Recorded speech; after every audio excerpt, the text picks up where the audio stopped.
nakomeje kureba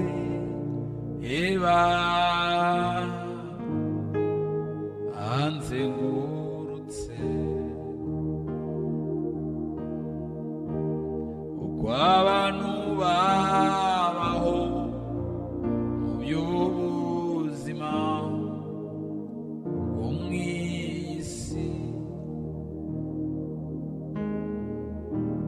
bamwe batakukeneye ngo bwabarembeje,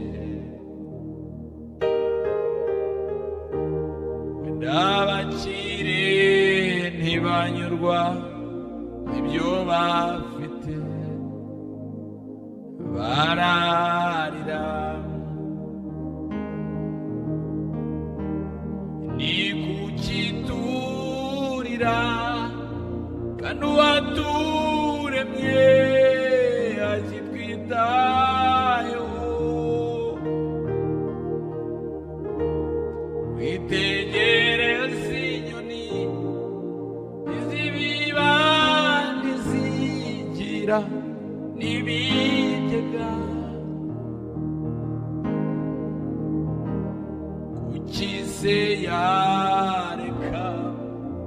umuntu yaremye n'amaboko ye, kuki se yareka